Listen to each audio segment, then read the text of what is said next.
l'objectif de bâtir une nation forte, unie et prospère, l'État de Côte d'Ivoire a fait de la bonne gouvernance l'un des piliers de son programme. Plusieurs réformes et actions ont ainsi été initiées, notamment en matière de commande publique.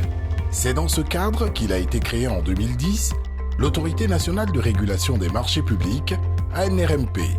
Elle assure principalement 3 missions. Définir les politiques et les stratégies de formation et d'information des acteurs de la commande publique, réaliser des audits indépendants de la passation et de l'exécution des marchés publics et des contrats de partenariat public-privé, statuer sur les litiges et différends nés à l'occasion de la passation des marchés publics et des contrats de partenariat public-privé. Pour mener à bien ces missions, l'Autorité nationale de régulation des marchés publics est organisée autour de 4 organes que sont le Conseil de régulation, le Président, le Secrétariat général et les structures spécialisées, que sont la cellule définition des politiques et formations, la cellule recours et sanctions, la cellule audit indépendant, études et suivi évaluation et le comité de règlement administratif. Le Conseil de régulation dispose des pouvoirs les plus étendus pour administrer l'ANRMP, orienter sa politique générale et évaluer sa gestion dans le cadre de ses attributions. Le Conseil de régulation se réunit une fois par mois. Il se compose de 12 membres, représentant de façon paritaire l'administration publique, le secteur privé et la société civile. Le Conseil de régulation est présidé à ce jour par M. Koulibaly Penanyaba, qui assure également les fonctions de président de la cellule recours et sanctions. Si un entrepreneur participant à la concurrence s'estime lésé dans une prise de décision à l'attribution des marchés, il a la latitude de nous saisir. Et notre cellule est compétente pour instruire nos dossiers et prendre une décision. En 10 ans, nous avons fait beaucoup de progrès. Nous avons exactement 487 décisions qui ont été prises en matière de recours. Le secrétariat général, organe d'exécution de l'Autorité nationale de régulation des marchés publics, assiste le président du Conseil de régulation dans ses missions. Il est administré par un secrétaire général qui est en charge de la gestion administrative, technique et financière de l'ANRMP. Toutes les décisions de l'ANRMP sont exécutoires et le secrétaire général est en charge de l'exécution de ces décisions. L'innovation majeure, c'est le changement de paradigme. Nous sommes passés d'une gestion, on va dire, de moyens à une gestion axée sur les résultats. Donc, nous avons travaillé à mettre en place un plan stratégique qui décline un peu la vision stratégique du Conseil en 4 principaux axes stratégiques. À chaque axe, nous avons des objectifs opérationnels qui sont mesurables, avec des cibles mesurables par année.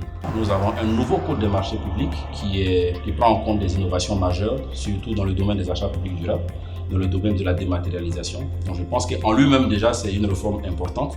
Et nous avons un plan triennal de renforcement des capacités de tous les acteurs pour vulgariser ce nouveau code-là. Et un aspect important, c'est le quitus de non-redevance, qui est un document qui est devenu exigible pour la participation dans les marchés publics.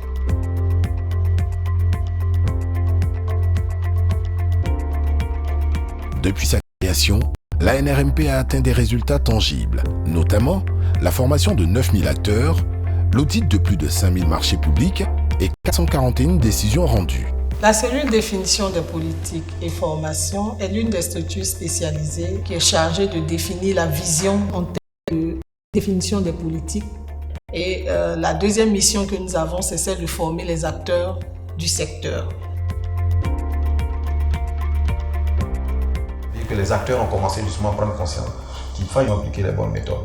On vérifie à travers les audits que nous faisons, on voit si l'ensemble des acteurs appliquent correctement ces différentes dispositions. Ces 2 éléments réunis nous permettent de savoir si effectivement il y a une certaine transparence dans le système de passation des marchés publics.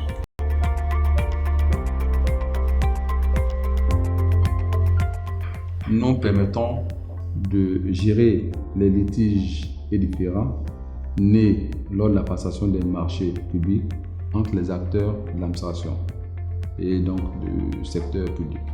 À côté de cela, nous aurons 2 aspects tels que la lutte contre la corruption et les pratiques frauduleuses.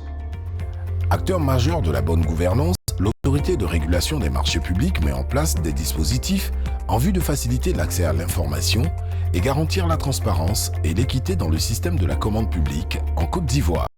Le service dans ces temps a changé parce qu'il est rapide et il est efficace.